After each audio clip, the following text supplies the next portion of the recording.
All right, welcome to podcast 225 this week, Blazed Weekly News here. Russell Dowden, publisher for Blazed Magazine and host of Blazed Weekly News. Going to go to a quick correspondent out there on the out in downtown Austin, our friend Todd Harris from Happy Cactus, just going to give us a quick update on his experience on Tuesday down there at the House, the Senate committee hearing on the new SB 5 bill. I had friends and colleagues that were down there last Tuesday, 2 days ago. Todd joining us from downtown Austin. Todd, I heard there was a little bit of an altercation with you and our buddy Charles Perry down there. How did that go as you gave a little testimony and maybe things got a little heated? Can you tell us about that? Yeah. So we went to the Capitol on Tuesday. We had pretty much 16 hours notice to get there for the hearing once we found out about SB3 or SB5, pretty much SB3. But yeah, so once we got there, there wasn't a ton of people there because they didn't give us notice. So a lot of people weren't able to drive in. So I was like, well, I'll testify again. Got up there with some people on the panel, said my piece, called out Perry on a couple things, and then he continued to ask some questions, and then we continued to kind of volley back and forth for about 20 minutes. Yeah, and I understand you guys.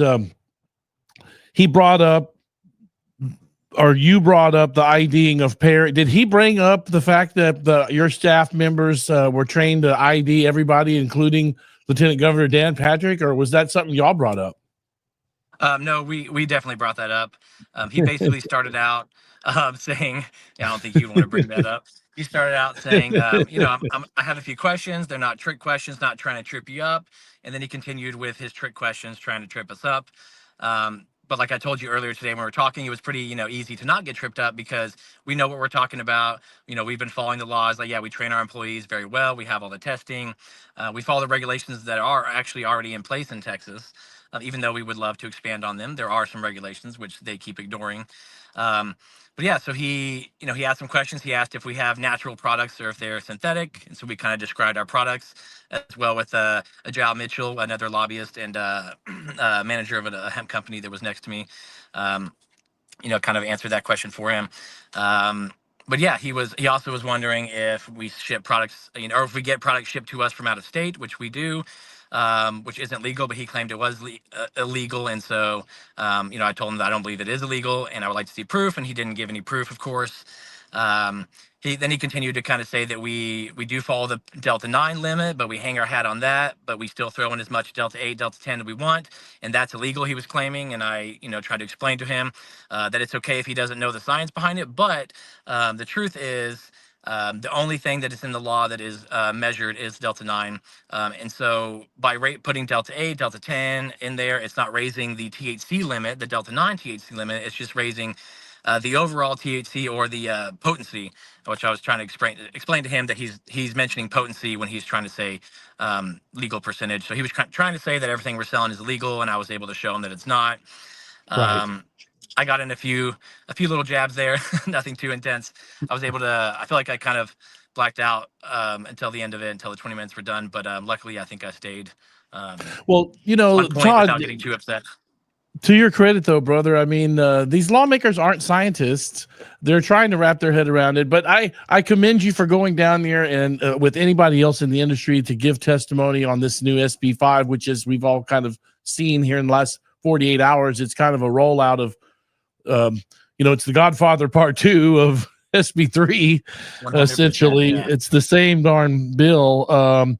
But it was disturbing for me to watch some of that hearing as much as I wanted to watch you guys, the early parts of it where they come out with the dog and pony show. It was very hard to watch, with the lawmakers engaging in, obviously what I would call, Todd, as the pro-alcohol lobby that was out there to, do the bidding of the industries that have already paid these lawmakers to ban these products. Is that a fair assumption? Yeah, I mean, that's what we found out. That's something I mentioned in my testimony, that it's pretty obviously documented online that Dan Patrick has taken money to push this ban. And so I called out Perry on my testimony saying, well, I hope you haven't taken money from alcohol, because you mentioned earlier today that you believe alcohol is bad for Texas, claiming that it's the same as hemp, that we can't claim that hemp is any better than alcohol. So I was like, well, hopefully at least you're not taking money from alcohol, which I don't have proof on that necessarily, but everyone else that's pushing this seems to be kind of pocketing some of, and we're not even trying to like push against, alcohol. We're not trying to go out there and create ads saying beer is bad. They're just coming for us really hard, which is, yeah, it's difficult to hear. It's frustrating. Yeah, That's why it I was pretty is. frustrated when we, after the hearing. Yeah. And when he asked questions, he kept saying that what I was saying was actually proving his point. And then I just continued to ask him, well, what do you mean? How am I proving your point? He couldn't give me a straight answer. I just didn't want him to put words in our mouth, in the industry's mouth, like they keep doing. They also say that we only deal with cash because we're not allowed to work with banks, which is ridiculous. That's actually the teacup in the medical industry that's not allowed to. Like I explained, that we have to actually get verified from our bank every year with our COA testing and all of our permits to make sure we can bank with them to use credit cards. And a lot of businesses don't even use cash anymore in this industry. So I was just trying to expose some of Yeah. the lies without, being too frustrated and angry.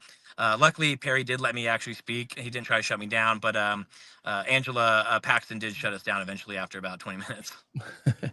Well, very good. I just wanted an update from you, and I think we may be able to find that clip is archived online with that bit of engagement. If I could, yeah, I may be able to pull it up and share that with viewers here after the next break. But thank you, Todd, for giving us an update, my friend. Thank you for going down there and representing yourself, your business, and our industry We'll do it every down time.